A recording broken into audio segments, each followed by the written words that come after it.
It's a matter of knowing where the limits of your own agency and actions are. It's about knowing where you can say, this is where my ability to shape this stops, and this is where other people's ability to assign meaning and value begins.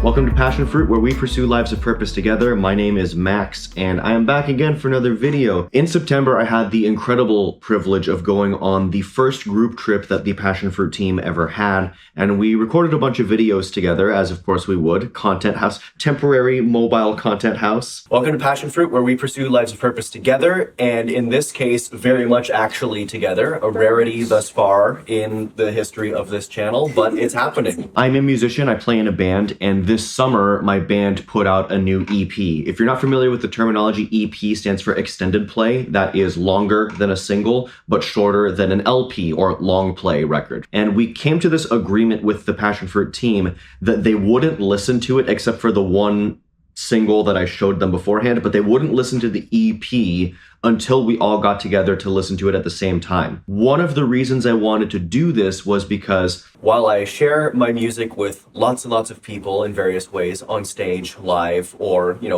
begging them to listen to it on the internet, the one thing, yes, the one thing that I actually have a hard time stomaching is being in the same room as other people while they listen to my music. I find that extraordinarily uncomfortable. Are you in the same boat? Yes. Yeah, I'm just like, I'm not sure I'm okay with this.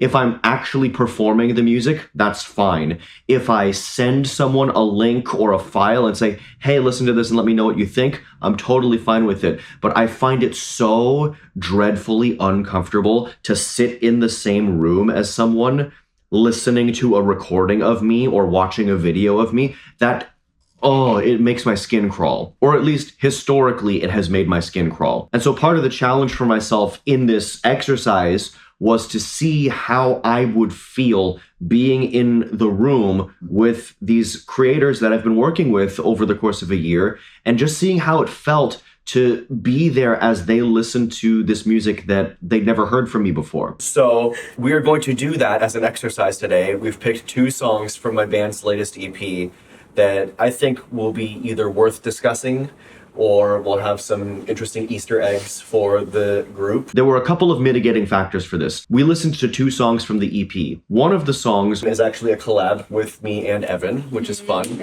She is also a really awesome musician, fantastic singer, songwriter. So it was nice to go in knowing that she at least knew one of the songs and would also be experiencing the feeling of having other people listen to and critique her performance. Also, I didn't write any of the lyrics in the song that I featured on, right? No, you didn't. Yeah, so this was just written before. Yeah. The other mitigating factor, and this is something I only realized after the fact, was that we had a really, really great group dynamic, and I wouldn't really come to fully appreciate that until after we were well into the trip. And I think we filmed this on the first day of the trip.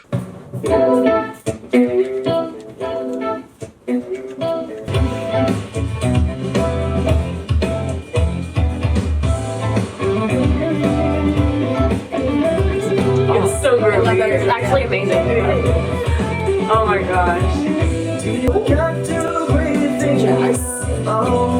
The phrasing.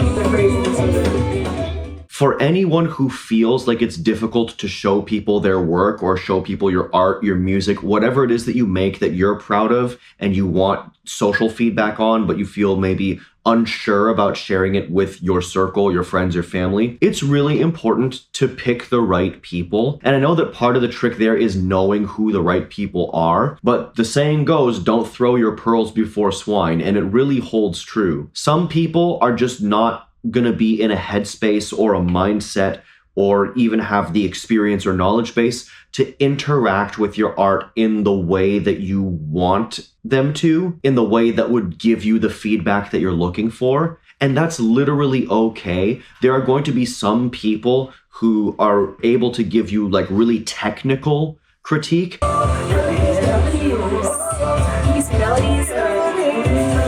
Some people are going to be able to give you a general impression.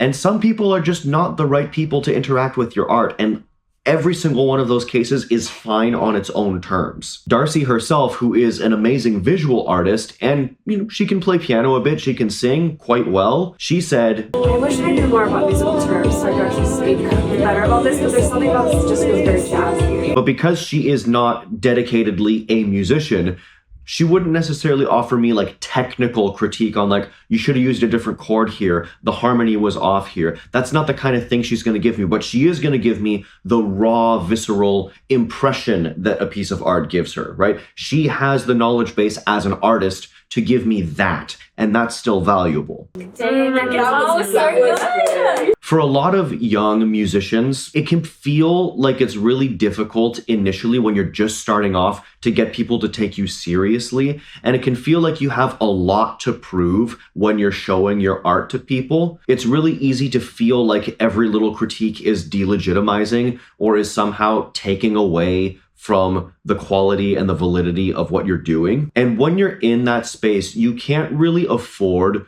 to do things to yourself, to put yourself in situations that are going to make you feel bad about something you should be proud of for no reason. One of the things I did with this exercise was I picked 2 pieces of music from the EP that I knew would be digestible for this particular group. Context, my band is stereotyped as a metal band, even though we push quite far beyond those boundaries. But this project that we put out this summer had a lot of pop and R&B influences on it, and I picked 2 songs that really like leaned into those influences because I knew that would resonate with this group of people. Doing it that way was a way of me respecting myself, because I wasn't just going to show them the most brutal or intense or heavy thing that I've ever written in my life and say like, hey, give me feedback on this. They might not have enough context for the genre or the style to give me that kind of feedback. And that's okay. The beautiful interplay between self-awareness and social awareness is that you can know who can reliably give you good feedback on things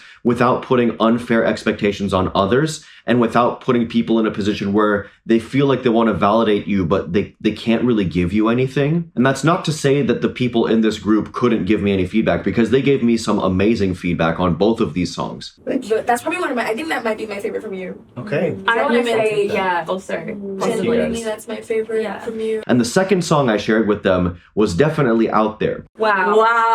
That was the most genre bending thing. Right? That was amazing. It almost felt like Bohemian Rhapsody, but like Yeah. but like better. Oh, wow. Thank you. Wow. That's So for additional context here, I shared with them 2 of my band songs. One of them is called Terminal 3, Let Go, and the other one was called BKB PT2. The first of those was one of our most accessible songs we've ever done, very pop-oriented, quite a bit of R&B influences, jazzier chords than usual. It was very much a love song about relationships, and it was something that I think most people could find relatable or intriguing, very approachable. It feels like a positive breakup song.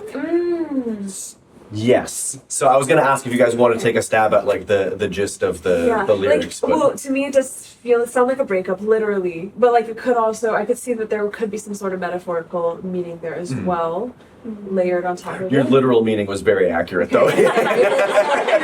The second piece of music, even with the title, it's just weird, and it's by far probably the single most experimental and bizarre song my band has ever written. Evan featured on that one, and it's just winding, meandering journey from like soft pop rock and R&B, then like soca and other Caribbean influences, more jazzy stuff, some like really abstract sounding borderline hyper pop and like trip hop influenced stuff, and then some like full on metal stuff, borderline deathcore. It is a wild song, but because they have me as context, and I think also because they had a softer song before that for context, they were able to engage with that song and give me a lot of really interesting feedback that was really validating for me. They even gave me some insights, some really phenomenal insights into the nature of that song. My favorite thing that Darcy said when we listened to that second song was this thing about frivolity. It's a concept she pulled from The Artist's Way, which is a book that Darcy and Mary Ellen did a whole book club on. You should go check out those videos. But she brought up this concept of frivolity and the value of doing something just for the joy of doing it, which is kind of what that song is about. The word that comes to my mind to describe this song is The Artist's Way reference, and the word is frivolous. And Julie Cameron talks very highly of this word because she very much argues artists and creative people in general, we often feel like we can't be frivolous. We can't allow ourselves little fun things throughout the day. We can't allow ourselves greater creative expression because it's frowned upon. It's seen as extra. And frivolous kind of has a negative ring to it in the way that society is. But she's like, yes, you should allow the frivolity into your life. This is just like, this song is like creative joy. That's what it feels like. And that's you allowing that like creative frivolousness into your life. That's great. I really appreciate that because for me, I was like, I don't know why I feel like this song matters or is important because objectively speaking, it's kind of stupid. But like, to me, like thematically, the song is about like, do whatever you want and create whatever, even if nobody else thinks it makes sense. So to hear that as like a thing that someone's even theorized about is like, no, allow yourself like frivolity as like an act of joy. I'm like, oh my gosh, I feel like I understand the song better now because of that. You should read The Artist's Way. I should. Another big thing that had an impact on me was going back through the footage that we took that day and looking at my demeanor, my body language, my positioning, everything as I'm listening to the songs alongside these friends of mine. And I can see these moments where I'm like really, really uncomfortable. And it's usually when people are not reacting, when they're not saying anything, when I feel like I don't know what they're thinking about the song. Once everyone starts reacting, there's a lot of these moments where I'm like, oh, okay, great, they like this part, or they think this hook is catchy, or whatever. It didn't have anything to do with the music itself. It didn't have anything to do with whether or not the songs were good. The songs are good. I wrote them. But it had to do with the fact that this was the first time that I was interacting with this entire group of people all together. It was an established relationship online from our Zoom calls and meetings and doing content together over the course of a year. But to be all in the same room, it was a new social dynamic. And I think that if we were to do something like this again with the same group of people now, with the time we've spent together, the time we spent together that week, I don't think it would be the same experience at all. Like at all. I don't even know if it would be worth recording my joint reaction with them because, and this is going to sound like bragging, but we had such a phenomenally good time together and really established such a beautiful group bond with each other. Any one of us could go on and on about just how easy our interactions were with each other and just this, I'll just say it, this like love we all have for each other. It was so palpable by the end of the week. And now I think it would just be so easy for me to go to any of these people and be like, hey, here's a new thing I'm working on, or, oh, we just finished this. Let me know what you think. And I don't think I would experience any discomfort being in the same space and listening to that because I inherently trust the way that these people are going to receive my work and the way they think about me. Terminal 3, I was still kind of like shrinking and being like, don't do this. But by the end of it, I feel like very affirmed and I was comfortable. So thank you all for being a safe place for me and Evan. As an artist, as a musician, as a writer, as a creative, photographer, filmmaker, whoever and whatever you are, it's so important for you to actually believe in yourself and love your own work. There's going to be so many times where you want that validation to come from outside of yourself, to happen externally. But at the end of the day, what really matters at a foundational level is whether or not you value your own art, whether or not you love the thing you created. That's where the value is going to be seen. If you are willing to assert and continuously reassert the value of what you have done, that's what's going to sell the narrative to people. That's what's going to make people want to tune in. And if anything, it made me realize that I needed to invest more time into telling people the stories of these songs because we had such a good conversation about what Terminal 3 was about and how it related to relationships. Since the chorus hook was already about letting go, it's like letting go of like my need to be validated by this other person, and also being like, let myself also go be free and like experience life without feeling the need to, you know, be validated by this relationship, right? So Can I ask yeah, Terminal 3? yes. Yeah. The title. I could be wrong, but I was thinking, is there some correlation between an airport freedom flying? Yes. Of course. What about baggage? Oh! I hadn't thought of that, but it very okay. much fits. Okay. It fits. The airport dimension of it was that the particular person in question, she had gone off on a mission trip, and this was before the relationship had ended.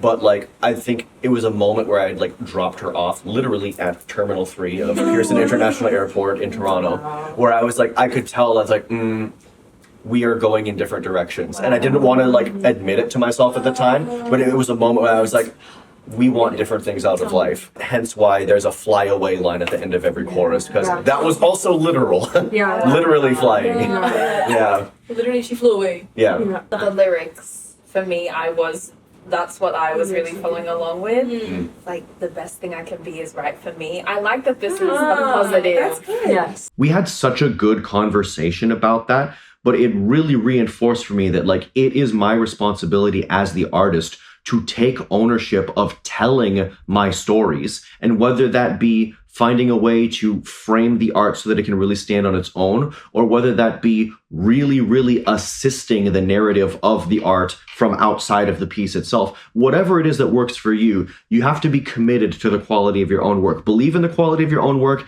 and commit to it as something that was worth doing. In a way, the point that Darcy brought up about frivolity kind of applies here. You have to make the art just for the sake of making it.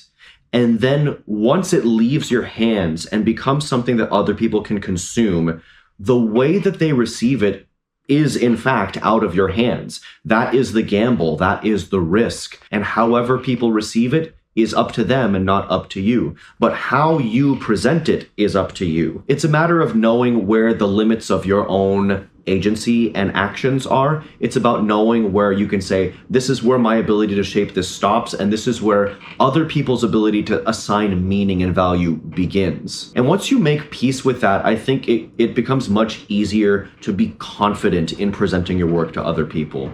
And that was honestly my biggest takeaway from this whole experience. For whoever you are and whatever struggle you might be having with your own work, your own practice, your own art, your own creativity, and what it means to share that with other people in the way that makes you the most uncomfortable, that discomfort will be addressed at its root level when you first learn to love your own work and truly believe in it and take ownership of it. That's all I really have to say about that. It's a simple thought, but I hope it sticks with you. If you want to hear the songs in full, because I certainly didn't share them here, they are on my band's YouTube channel. We've got lyric videos for those now. I'm already. And you can go and watch the lyric video to... There's a lyric video? There will be. I'm almost done. I'm almost done. I'm working on it. We didn't at the time when we did the reaction, but we got them now. So those will be linked maybe in the cards, maybe in the description. Go give them a listen, leave me a comment, because I would like your feedback. You know, I am here begging people on the internet to go listen to my songs. But I appreciate any time you're able to put into it. If you haven't subscribed to Passionfroot here, definitely do that. Leave us a comment if you like this video, and tell us a bit about what it meant for you to overcome your fear of sharing your art with others, or a time that you felt really validated by people's feedback. We'd love to hear about that. Like the video, subscribe to the channel, hit the notification bell, leave a comment. YouTube has poisoned my brain with all of these things. Anyways. And we will see you next time. Toodaloo.